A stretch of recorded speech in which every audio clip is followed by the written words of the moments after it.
اور یوں دوستوں افریقہ سے سمندری راستہ بحال ہونے کی یہ جو امید پیدا ہوئی تھی یہ ٹوٹ گئی۔ 1490 کا پورا سال ایسی ہی جھڑپوں میں گزر گیا۔ غرناطہ کی فصلیں تباہ ہوتی رہیں اور عام شہریوں کے لیے مشکلات بڑھتی رہیں۔ جب فرڈیننڈ II نے دیکھا کہ وہ غرناطہ کی سب سے بڑی سپلائی لائن یعنی ان کی فصلوں کو تباہ کرنے میں کامیاب رہے ہیں تو انہوں نے پوری طاقت سے حملے کا فیصلہ کیا، آخری اور فائنل حملے کا۔ اگلے برس جیسے ہی موسم سرما ختم ہوا تو اپریل 1491 میں فرڈیننڈ II نے تقریباً 80,000 فوج کے ساتھ غرناطہ کو فتح کرنے کے لیے سفر کا آغاز کیا۔ یہ اس معرکے کی شروعات تھی جس نے اندلس میں مسلمانوں کی تقدیر کا اب فیصلہ کرنا تھا۔ ان کے لشکر کے پاس تیروں اور تلواروں کے علاوہ بندوقیں اور توپیں بھی تھیں جو کہ اس دور میں بڑے پیمانے پر استعمال ہونے لگی تھیں۔ غرناطہ کی لڑائی سے صرف 38 ایئرز پہلے عثمانی ترکوں نے توپوں کی مدد سے ہی رومن امپائر کے مرکز قسطنطنیہ کو فتح کیا تھا۔ آپ جانتے ہیں کہ اس محاصرے کے لیے عثمانیوں نے ایک یورپی ماہر سے توپیں تیار کروائی تھیں اور انہی توپوں نے قسطنطنیہ کی مضبوط دیواروں کو توڑنے میں مدد دی تھی۔ اب غرناطہ میں بھی یہی تاریخ دہرائی جا رہی تھی۔ فرڈیننڈ II نے غرناطہ پر حملے کے لیے ایک فرانسیسی انجینئر سے خاص طور پر توپیں تیار کروائیں۔ اگرچہ توپیں تو دوستوں غرناطہ کے مسلمانوں کے پاس بھی تھیں، لیکن انہوں نے اس ٹیکنالوجی میں کوئی خاص کمال حاصل نہیں کیا تھا۔ یہی وجہ تھی کہ صلیبی لشکر کو صرف فوجیوں کی تعداد کی لحاظ سے ہی نہیں بلکہ ہتھیاروں میں بھی مسلمانوں پر واضح برتری تھی۔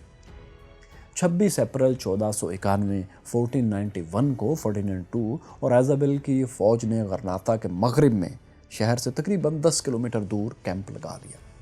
اس کے بعد انہوں نے شہر کو محاصرے میں لے لیا۔ ملکہ ایزابل خود ذرہ بختر پہن کر اپنے فوجیوں کا حوصلہ بڑھا رہی تھیں۔ وہ اپنے کیمپ میں ادھر ادھر گھومتی اور فوجی تیاریوں کا جائزہ لیتی۔ اپنی ملکہ کو ذرہ بختر میں دیکھ کر صلیبی فوجیوں کے حوصلے بھی بڑھنے لگے تھے۔ اس محاصرے کے حوالے سے دوستو ایک لیجنڈ ہے کہ بادشاہ اور ملکہ نے ایک بار غرناطہ شہر کو قریب سے دیکھنے کی خواہش ظاہر کی۔ چنانچہ انہیں شہر کے نزدیک موجود ایک چھوٹے سے گاؤں میں لے جایا گیا اور ایک گھر میں بٹھا دیا گیا۔ اس گھر کی کھڑکیوں سے شہر اور الحمرا قلعے کا نظارہ صاف دکھائی دیتا تھا۔ دوستو ملکہ اور بادشاہ اس خوبصورت شہر کے خوبصورت نظارے سے لطف اندوز ہو رہے تھے کہ اچانک لڑائی شروع ہو گئی۔ مسلمان کئی توپیں لے کر شہر سے باہر نکلے اور انہوں نے بادشاہ اور ملکہ کی حفاظت کے لیے تعینات فوج پر حملہ کر دیا۔ دونوں فوجوں میں گھمسان کا رن پڑا لیکن مسلمان پسپا ہونے پر مجبور ہو گئے۔ اس لڑائی میں عیسائی بادشاہ اور ملکہ مسلمانوں کی زد میں آنے سے بال بال بچے۔ بہرحال دوستو یہ محاصرہ جاری رہا اور یہ طول پکڑتا رہا۔ اس دوران صلیبی لشکر نے توپوں کا زیادہ استعمال نہیں کیا کیونکہ وہ الحمرا کی خوبصورتی سے واقف تھے اور ملکہ ایزابل اور بادشاہ فرڈیننڈ II دونوں چاہتے تھے کہ یہ خوبصورت قلعہ اور خوبصورت شہر چوں کا تو ان کی جھولی میں گرے چاہے جتنے بھی مہینے اور لگ جائیں۔ تو اپریل کے بعد مئی، پھر جون اور جولائی کے مہینے بھی گزر گئے اور موسم سرما سر پر منڈلانے لگا۔ غرناطہ پہاڑی علاقہ تھا اور سب جانتے ہیں کہ ایک بار برف باری شروع ہو جائے تو سپاہیوں کی کلفی بن جانے سے کوئی نہیں روک سکتا اور محاصرہ جاری رکھنا مشکل ہو جاتا ہے۔ صلیبی بادشاہ فرڈیننڈ II کو اس بات کا احساس تھا کہ محاصرہ طویل ہو رہا ہے اور موسم سرما ان کی فوج کے لیے پریشان کن ہوگا۔ اس لیے انہوں نے ایک اہم قدم اٹھایا۔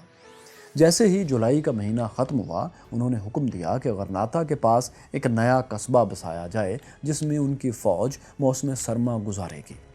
ان کے حکم پر عمل ہوا۔ غرناطہ کے ارد گرد کے دیہات مسمار کر دیے گئے اور ان کے گھروں کی اینٹیں جمع کر کے نیا قصبہ بنایا جانے لگا۔ اس قصبے میں فوجیوں کے لیے مکانات کے علاوہ 1000 گھوڑوں کو ٹھہرانے کے لیے استبل اور 2 سڑکیں بھی تعمیر کی گئیں۔ اس قصبے کو سانتا فی کا نام دیا گیا جس کا مطلب ہے مقدس مذہب۔ اگر آپ میں سے آج کسی کو غرناطہ جانے کا اتفاق ہو تو یہ سانتا فی قصبہ وہاں سے صرف 20 منٹ کی ڈرائیو پر ہے، ضرور دیکھیں۔ آج بھی اس کی عمارتوں پر پرانی طرز تعمیر جھلک رہی ہے، البتہ یہاں کی سڑکیں اب دوبارہ نئی تعمیر کر دی گئی ہیں نئے انداز میں۔ تو یہ وہ قصبہ تھا یعنی سانتا فی وہ قصبہ تھا جس سے صلیبیوں نے غرناطہ کے محاصرے کے دوران موسم سرما گزارنے کے لیے آباد کیا تھا۔ اسی قصبے میں فرڈیننڈ II نے اپنا دربار لگایا اور اپنے سارے وزیروں، مشیروں اور خزانچیوں کو یہیں جمع کیا۔ ایک لحاظ سے یہ جگہ 1491 میں 1491 میں اسپین کا عارضی دارالحکومت ہی بن گئی تھی۔ اکتوبر 1491 1491 میں ملکہ ایزابل نے اسی قصبے میں مشہور زمانہ جہازراں کرسٹوفر کولمبس کو دعوت دی تھی۔ آپ جانتے ہیں کہ کولمبس اسپین کے حکمرانوں سے چین اور جاپان تک بحری راستہ کھوجنے کے لیے مدد مانگنے کے لیے آئے تھے اور ان سے ملنا چاہتے تھے۔ ملکہ ایزابل نے کولمبس کو سانتا فی بلا کر ٹھہرا لیا، لیکن ان کے پاس کولمبس سے ملنے کا وقت نہیں تھا۔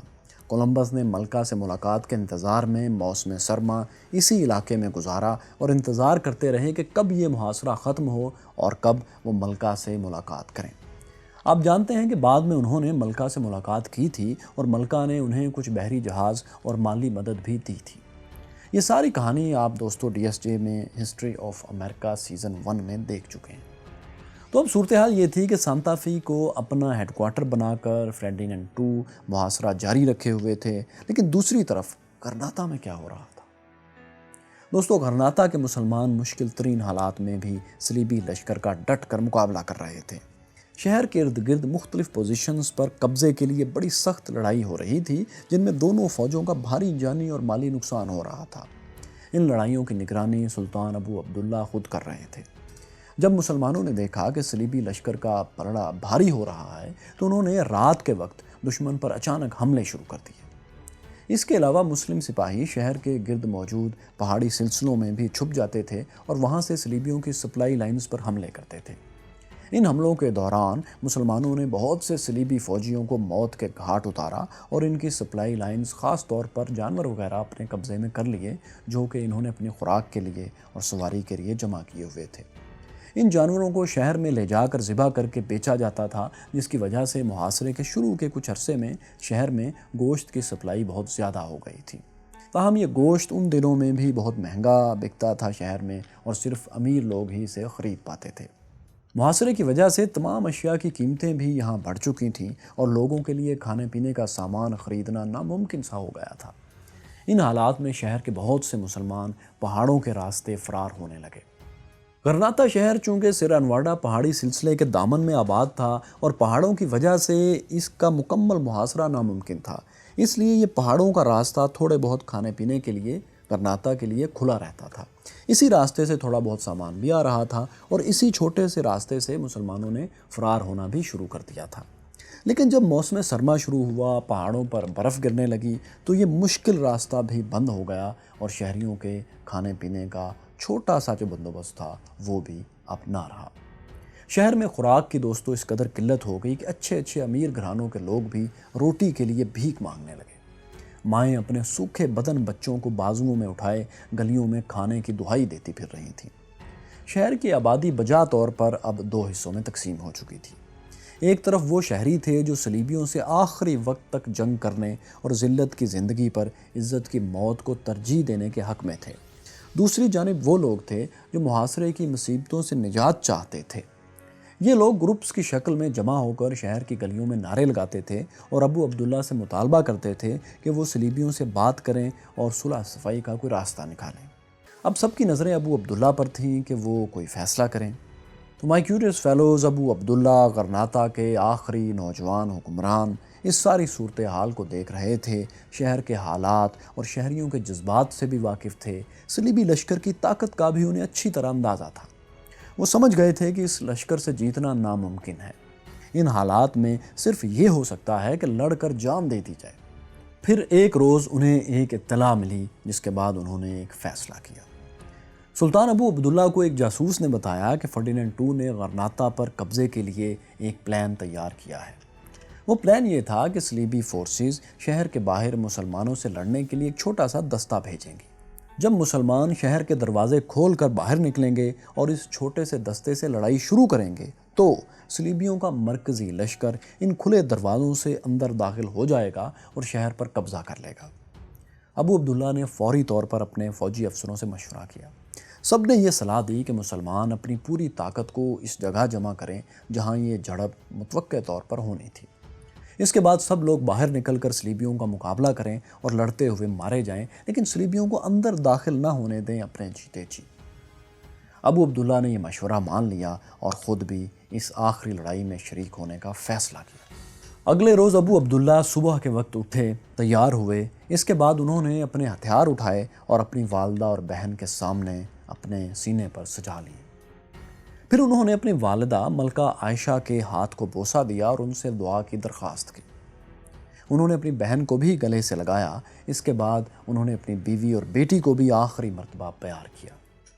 یہ ان کا معمول تھا کہ وہ جب بھی صلیبی لشکر سے جنگ کے لیے باہر جاتے تو اسی طرح گھر کی عورتوں سے ملتے تھے، لیکن اس روز انہوں نے ایک خاص بات کہی جو اس سے پہلے وہ نہیں کہا کرتے تھے۔ انہوں نے خواتین سے کہا کہ وہ ان کا کہا سنا معاف کر دیں۔ ان کی یہ بات سن کر ان کی والدہ ملکہ عائشہ چونک گئیں۔ انہوں نے زور دے کر پوچھا کہ تم کیا کرنے جا رہے ہو؟ پھر انہوں نے ابو عبداللہ کا ہاتھ پکڑا اور زور زور سے رونا شروع کر دیا۔ انہیں دیکھ کر باقی عورتیں بھی رونے لگیں۔ آخر تنگ آ کر ابو عبداللہ نے انہیں بتا دیا کہ وہ دشمن سے آخری لڑائی لڑنے جا رہے ہیں جس میں ان کی جان جانے کا زیادہ امکان ہے۔ اس پر ان کی والدہ نے غصے سے کہا، اگر یہ بات ہے تو تم اپنی ماں، بیوی، بچوں، رشتہ داروں اور اپنی رعایا کو کس کے آسرے پر چھوڑ کے جا رہے ہو؟ تم اللہ کو کیا جواب دو گے؟ ابو عبداللہ نے جواب میں کہا کہ روز روز مرنے سے ایک ہی دن مر جانا بہتر ہے۔ اس پر ان کی والدہ بولیں کہ اگر تمہاری موت سے باقی لوگ بچ جائیں اور ہمارے شہر کو آزادی مل جائے تو پھر تمہارا فیصلہ ٹھیک ہے، لیکن اگر ایسا نہیں ہوگا تو یہ ایک برا فیصلہ ہے۔ ابو عبداللہ نے اپنی والدہ سے کہا کہ ان کے سپاہی ان کا انتظار کر رہے ہیں، انہیں جانے کی اجازت دی جائے۔ لیکن ان کی والدہ نے انہیں نہیں چھوڑا، بلکہ انہوں نے قرآن پر ابو عبداللہ سے حلف لیا کہ وہ شہر سے باہر جا کر اپنی اور اپنے سپاہیوں کی زندگیاں خطرے میں نہیں ڈالیں گے۔ ابو عبداللہ نے چاروں ناچار یہ حلف دے دیا اور اس کے بعد باہر جا کر اپنے سپاہیوں کو حکم دیا کہ وہ شہر سے باہر نہ نکلیں۔ یوں ابو عبداللہ کا صلیبیوں سے میدان جنگ میں دو دو ہاتھ کرنے کا یہ فیصلہ کن پلان ناکام ہو گیا۔ یہ واقعہ دوستو ممکن ہے درست ہو، لیکن یہ ایک لیجنڈ بھی ہو سکتی ہے، کیونکہ یہ کہا جاتا ہے کہ ملکہ عائشہ یعنی ابو عبداللہ کی والدہ صلیبیوں سے کسی صلح کے حق میں نہیں تھی، بلکہ وہ تو ابو عبداللہ کو یہی مشورے دیتی رہتی تھیں کہ وہ ایک بادشاہ کی طرح عزت کی موت کو سرنڈر کرنے پر ترجیح دیں۔ بہرحال دوستو، واقعہ جو بھی تھا، حقیقت یہ ہے کہ صلیبیوں اور مسلمانوں کے درمیان غرناطہ شہر کے لیے کوئی فیصلہ کن جنگ نہیں ہوئی، بلکہ اس لڑائی کا اختتام بات چیت پر ہوا۔ ابو عبداللہ نے شہر کے حالات کو دیکھتے ہوئے فرڈیننڈ II سے خط و کتابت شروع کر دی۔ دونوں طرف سے پیغام آنے جانے لگے، لیکن ابو عبداللہ نے اتنی ہوشیاری ضرور کی کہ اس پیغام رسانی کو اپنی والدہ اور شہریوں سے خفیہ رکھا، اور ان لوگوں سے بھی خفیہ رکھا جو ہتھیار ڈالنے کے حق میں نہیں تھے۔ فرڈیننڈ اور آئزابل جلد سے جلد غرناطہ کا سرنڈر چاہتے تھے، جبکہ ابو عبداللہ کی کوشش تھی کہ سرنڈر کو کسی طرح ٹال دیا جائے۔ انہوں نے پہلے تو تجویز دی کہ غرناطہ کا سرنڈر مئی 1492 میں عمل میں لایا جائے۔ شاید ابو عبداللہ چاہتے تھے کہ ایک بار موسم سرما ختم ہو جائے اور سیرا نواڈا کے پہاڑی راستے بحال ہو جائیں تو وہ شہر میں خوراک کی سپلائی بحال کر کے جنگ کو اور طول دے دیں گے۔ لیکن ظاہر ہے فرڈیننڈ II بہت ہی جہاں دیدہ کمانڈر تھے، وہ ایسی کسی بات میں آنے والے نہیں تھے، سو انہوں نے یہ تاریخ ماننے سے انکار کر دیا۔ آخر نومبر 1491 میں ابو عبداللہ کی ہمت جواب دے گئی اور انہوں نے فرڈیننڈ II اور ملکہ آئزابل کو یہ پیغام بھیج دیا کہ وہ کچھ شرائط پر فوری ہتھیار ڈالنے کے لیے تیار ہیں۔ اب یہ شرائط کیا تھیں؟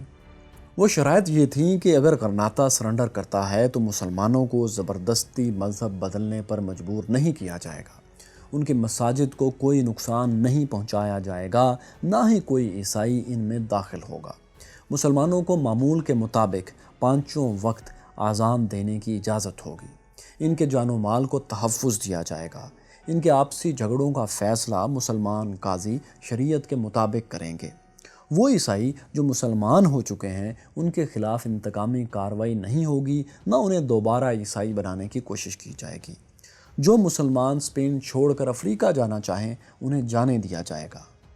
ان شرائط میں سب سے دلچسپ شرط یہ تھی کہ غرناطہ میں رہنے والے تمام یہودیوں کو بھی وہی حقوق حاصل ہوں گے جو معاہدے کے مطابق مسلمانوں کو ہوں گے، یعنی یہودیوں کے جان و مال اور مذہب کی حفاظت بھی انہی شرائط پر کی جائے گی جو مسلمانوں سے طے ہو رہی ہیں۔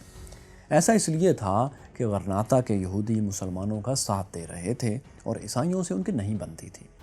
ان ساری شرائط کے علاوہ ابو عبداللہ کے لیے لاکھوں سونے کے سکے اور ایک بڑی جاگیر کا مطالبہ بھی انہی شرائط میں شامل تھا۔ فرڈیننڈ اور ایزابیل نے ان شرائط کو دوستو بظاہر تو تسلیم کر لیا، لیکن بڑی چالاکی سے ان شرائط کے الفاظ میں اس طرح رد و بدل کیا کہ بعد میں ان سے وہ اپنی مرضی کا مطلب بھی نکالنے لگے۔ مثال کے طور پر نو مسلموں کو تنگ نہ کرنے والی شرط میں سے یہ جملہ نکال دیا گیا کہ انہیں دوبارہ عیسائی نہیں بنایا جائے گا۔ اسی طرح 5 وقت نماز کے لیے بلانے کا حق تو تسلیم کیا، لیکن مؤذن کے اذان دینے والا معاملہ اس کو شرائط میں سے نکال دیا۔ اسی طرح معاہدے میں اور بھی منمانی چھوٹی موٹی تبدیلیاں کر دی گئیں، جن سے بظاہر معاہدے کی شرائط وہی رہیں، لیکن اصل میں معاہدے کی اسپرٹ بدل گئی۔ لیکن دوستو، غرناطہ کے وہ مسلمان جو لڑائی کے حق میں تھے، جو ہتھیار نہیں ڈالنا چاہتے تھے، جو آخری دم تک لڑنے کے لیے تیار تھے، انہیں جب معلوم ہوا کہ شہر کو سرنڈر کیا جا رہا ہے تو وہ اٹھ کھڑے ہوئے۔ شہر میں کم از کم 20,000 لوگ سڑکوں پر نکل آئے اور معاہدے کے خلاف نعرے بازی کرنے لگے۔ ان لوگوں نے الحمرا کے قلعے کا محاصرہ کر لیا۔ اس پر ابو عبداللہ قلعے سے باہر نکلے اور انہوں نے لوگوں کا غصہ ٹھنڈا کرنے کی کوشش کی۔ انہوں نے شہر کے لوگوں کو سمجھایا کہ حالات اتنے خراب ہو چکے ہیں کہ اب دشمن سے مقابلے کا نہیں بلکہ صلح کا وقت ہے۔ مجمع کو کسی نہ کسی طرح سمجھا بجھا کر وہ الحمرا میں لوٹ گئے، لیکن وہ گھبرا گئے۔ وہ گھبرا رہے تھے کہ کہیں غرناطہ کے شہری کوئی نیا ہنگامہ نہ کھڑا کر دیں اور ان کے لیے کہیں مسئلہ پیدا نہ کر دیں، ان کی جان کے لیے اور ان کے خاندان کے لیے۔ چنانچہ انہوں نے غرناطہ کو جلد از جلد صلیبیوں کے حوالے کرنے کا فیصلہ کیا، اور وہ بھی بہت زیادہ رازداری سے۔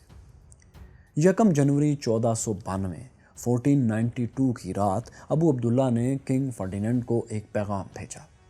اس پیغام میں کہا گیا تھا کہ عیسائی بادشاہ فوری طور پر اپنا ایک نمائندہ الحمرا بھیج دیں، جسے رات کی تاریکی میں الحمرا میں داخل کر کے قلعے کا کنٹرول حوالے کیا جائے گا۔ پیغام کے مطابق ایسا کرنا اس لیے ضروری تھا کہ اگر دن کی روشنی میں کوئی عیسائی شہر میں داخل ہوا تو شہر کے لوگ بغاوت کر کے اسے نقصان بھی پہنچا سکتے ہیں۔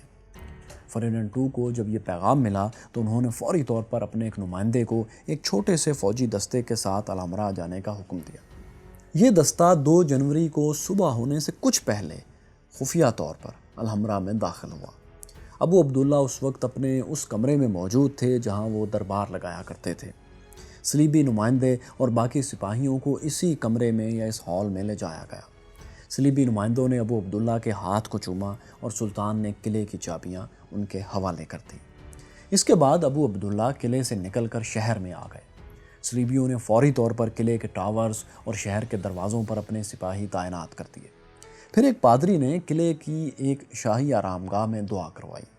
کہا جاتا ہے کہ پادری سمیت دعا میں شریک تمام لوگ خوشی سے آنسو بہا رہے تھے اور خدا کا شکر ادا کر رہے تھے کہ اس نے اتنا قیمتی خزانہ عیسائیوں کو اتنے آرام سے سونپ دیا۔